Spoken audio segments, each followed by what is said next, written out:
1:50 पे तकरीबन मैं ट्रेन में बैठा। 5 बजे उसका पहुंचने का टाइम अकबरपुर स्टेशन था। जब मैं वॉशरूम गया तो वहीं गैलरी में 4 लड़के खड़े हुए थे। मैंने हालांकि उनसे किसी बात का कोई भी जिक्र नहीं किया, ना मैंने बात की। चारों में से एक ने मुझसे सवाल किया कि मुल्ला जी ये बताओ, राम मंदिर में जो चोरी हुई है तुम्हें क्या लगता है कि चोरी हुई होगी कि नहीं? तो मैंने कहा भाई ना मैं वहाँ पे मौजूद था, ना मैंने चोरी की है। उसमें से एक ने अचानक बोला ऐसा कैसे हो सकता है कि तुझे मालूम नहीं हो? तुम ही तो चाहते हो कि बाबा को बदनाम किया जाए। मैंने कहा भाई मैंने आपसे कुछ कहा? मैं जब आपसे बात ही नहीं कर रहा हूँ तो आप मुझे क्यों छेड़ रहे हो? तो जब ब्रश करने के बाद मैं मुंह धुलने लगा, 4 बंदों में से एक ने बहुत तेज मेरे यहाँ पे हाथ मारा। ये समझिए कि जिस वक्त उन्होंने मेरे हाथ मारा तो मुझे अपनी मौत याद आ गई। तो मैं फौरन वहाँ से गेट की तरफ रवाना हुआ। मैंने एकदम तेज आवाज लगाई। मैंने कहा कोई है मदद करने के लिए? कोई है? वहाँ से RPF के 2 जवान आ रहे थे। मैंने कहा ये मुझे परेशान कर रहे हैं और ये मेरे ऊपर हाथ उठा रहे हैं, बिला वजह मुझे परेशान कर रहे हैं। तो उन दोनों लोगों ने उनको डांटा। अफसोस इस बात का हुआ कि जिस मुल्क में हम शुरू से लेकर अब तक मिलजुल कर रहते हुए आए हैं और रहते रहेंगे, जितना वो अपने देश से मोहब्बत करते हैं उतना हम भी अपने देश से मोहब्बत करते हैं। तो वहाँ किसी एक इंसान को सिर्फ उसके पहनावे की बुनियाद पर, सिर्फ उसकी दाढ़ी टोपी की बुनियाद पर टारगेट करना, ये इंसानियत नहीं है। जो हादसा पिछले साल मौलाना तौसीफ के साथ हुआ, मैं आपको यकीन के साथ कह रहा हूँ वल्लाह आज वही हादसा मेरे साथ होने वाला। आदाब, नमस्कार, वसीम अख्तर और आप देख रहे हैं दाढ़ी डर हिंदी। पिछले दिनों से एक वीडियो वायरल हो रहा है जिसमें मौलाना इस्लाम बरकाती पर ट्रेन में हमला हुआ है। उनके पहनावे को देखने के बाद कुछ लोग उनके पास आए और उनसे बदतमीजी शुरू कर दी गई। ये मामला काफ़ी तूल पकड़ चुका है। इस वजह से भी कि तमाम लोग इस पर कमेंट्स कर रहे हैं और मांग कर रहे हैं कि जिन्होंने ऐसा किया है उनके साथ सख्त कार्रवाई होनी चाहिए। मौलाना इस्लाम बरकाती की बात करें तो वो बरेली के ही रहने वाले हैं और दिल्ली से किचौचा शरीफ के लिए जा रहे थे, जहाँ उन्हें उर्स में हिस्सा लेना था। हमारे साथ हैं, हम उनसे जानते हैं कि ये पूरा मामला क्या था और इस मामले में अब तक उनकी तरफ से क्या कदम उठाए गए हैं। किस दिन की बात है कि जब आप दिल्ली से किचौचा के लिए चले? हमारा 11 जुलाई को प्रोग्राम रूपनगर पंजाब में था, तो वहाँ से हम वापस आ रहे थे। मेरे साथ ये हाशिम रज़ा हुसैनी, ये भी इस प्रोग्राम में थे, इमरान रईसी साहब, 3-4 लोग हम थे। तो वहाँ से ये लोग दिल्ली तक मेरे साथ आए और दिल्ली से ये बरेली आ गए। मैं दिल्ली से दूसरी ट्रेन पकड़ के लोकनायक एक्सप्रेस 15-116 गालिबन उसका ट्रेन नंबर है, वो पकड़ के मैं अकबरपुर जाने लगा। और उसमें सेकंड AC में मेरा अकबरपुर किचौचा से पहले का? जी किचौचा शरीफ जाने के लिए, क्योंकि वहाँ पे एक महफिल थी तो मैं अल्हम्दुलिल्लाह नातख़वानी करता हूँ, तो वहाँ पे मुझे शिरकत करनी थी।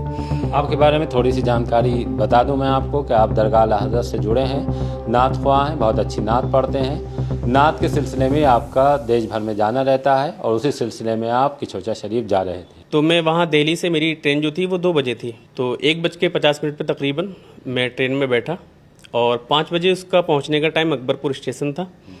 तो मैं अलार्म लगा के 4:30 बजे का सो गया, क्योंकि मुझे सुबह पहुंचना था और मैं पिछली रात का जगा हुआ भी था। तो अलार्म के मुताबिक मेरी आंख 4:30 बजे तकरीबन खुल गई। आंख खुलने के बाद मैं वहां से वॉशरूम गया। जब मैं वॉशरूम गया तो वहीं गैलरी में 4 लड़के खड़े हुए थे। तो उन्होंने मुझको देखा, मैंने इग्नोर कर दिया। फिर मैं वॉशरूम गया। वॉशरूम से जब मैं वापस आया फिर मैं वहाँ ब्रश करने लगा। आमतौर से वहीं लगा होता है वॉश बेसिन। ब्रश करते करते उसमें से उन चारों में से एक ने मुझसे सवाल किया अचानक। मैंने हालांकि उनसे किसी बात का कोई भी जिक्र नहीं किया, ना मैंने बात की, मुझे मतलब भी नहीं था। तो उन्होंने मुझसे मालूम किया कि मुल्ला जी ये बताओ, राम मंदिर में जो चोरी हुई है तो तुम्हें क्या लगता है कि चोरी हुई होगी कि नहीं? चंदा चोरी? जी, चंदा चोरी। तो मैंने कहा भाई ना मैं वहाँ पे मौजूद था, ना मैंने चोरी की है। तो जो लोग वहाँ पे थे उनसे आप मालूम करो। यही मसला अगर मस्जिद का होता या दरगाह का होता तो मैं आपको बताता, लेकिन मेरा उससे कोई ताल्लुक़ ही नहीं, तो मैं आपको क्या बताऊँ। इतना कह के मैं खामोश हो गया। फिर मैं ब्रश करने लगा। मुश्किल से 1-2 मिनट के बाद वो बातें करने लगे। 1-2 मिनट के बाद उसमें से एक ने अचानक बोला ऐसा कैसे हो सकता है कि तुझे मालूम नहीं हो? तुम तो चाहते हो कि बाबा को बदनाम किया जाए। मैंने कहा भाई क्यों मुझे बिला वजह तुम परेशान कर रहे हो और ये खुराफात करने की ज़रूरत भी क्या है? मैंने आपसे कुछ कहा? मैं जब आपसे बात ही नहीं कर रहा हूँ तो आप मुझे क्यों छेड़ रहे हो? तो इस तरीके से मैंने 1-2 बातें कही। उसके बाद 1 से 2 मिनट मुश्किल से खामोशी रही। तो जब ब्रश करने के बाद मैं मुँह धुलने लगा तो मुंह जैसे ही मैंने अपने सर को झुकाया मुंह धुलने के लिए, अचानक मैंने देखा उस 4 बंदों में से एक ने बहुत तेज़ मेरे यहाँ पे हाथ मारा। तो जैसे ही हाथ मारा मैं फ़ौरन घबरा गया। मैंने कहा क्या हुआ? तो मैंने उनमें से जिसने हाथ मारा था उससे मैंने मालूम किया। मैंने कहा भाई आपने मेरे हाथ क्यों मारा? आपको अगर बात ही करनी थी तो आगे अकबरपुर स्टेशन आने वाला है, तो आप मुझसे वहाँ बात कर लेते या वहाँ उतर के जो भी आपके दिल में जो बातें थी वो मुझसे कह लेते, लेकिन हाथ उठाने की आपको क्या ज़रूरत है? मैं अब भी वहीं, मतलब हाथ लगने के बाद भी आपका इस्तेमाल कर रहा था। आप मेरा ज़र्फ़ देखिए, क्योंकि मैं नहीं चाहता था कि किसी तरीके का माहौल वहाँ बिगड़े या कोई ऐसी एक्टिविटी हो जिससे माहौल ख़राब हो, तो मैं वहाँ उसको सिचुएशन को हैंडल करने की कोशिश कर रहा था, लेकिन वो नहीं माने।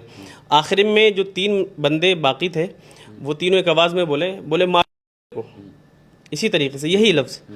जैसे ही मैंने ये लफ्ज़ सुने तो मैं फ़ौरन वहाँ से गेट की तरफ रवाना हुआ, कोच का जो गेट होता है। जब मैंने फ़ौरन एकदम धक्के से गेट खोला, मैंने एकदम तेज़ आवाज़ लगाई, मैंने कहा कोई है मदद करने के लिए, कोई है? तो वहाँ से आरपीएफ के 2 जवान आ रहे थे, गालिबन पुलिस के भी हो सकते हैं, आरपीएफ के भी हो सकते हैं। लेकिन जैसे ही मैंने उनको बताया सारा माजरा, मैंने कहा ये मुझे परेशान कर रहे हैं और ये मेरे ऊपर हाथ उठा रहे हैं, बिला वजह मुझे परेशान कर रहे हैं, तो उन दोनों लोगों ने उनको डांटा और वो थोड़ा आगे निकल गए। इधर से ये दोनों भी पीछे पीछे चल दिए। अब यहाँ सवाल मेरा वही है अभी तक कि आगे कोच में अगर ये लोग पीछे पीछे गए थे तो वो इनको मिले या नहीं मिले, और अगर मिले तो इन्होंने क्यों छोड़ दिया, और अगर नहीं मिले तो उनकी तलाश क्यों नहीं की गई। सेकंड एसी था आपका? कौन जी, सा सेकंड एसी कोच था मेरा A1। अच्छा 17 नंबर मेरी सीट कंफर्म थी। जी। तो वहाँ उतर गया आप अकबरपुर? जी।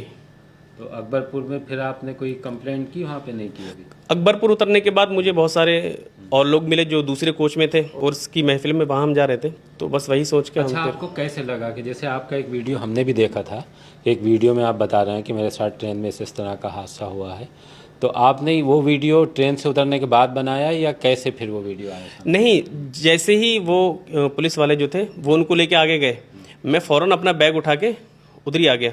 मैंने कहा खुदा न खास्ता अगर कुछ ऐसा होगा तो मैं फ़ौरन कूद जाऊँगा।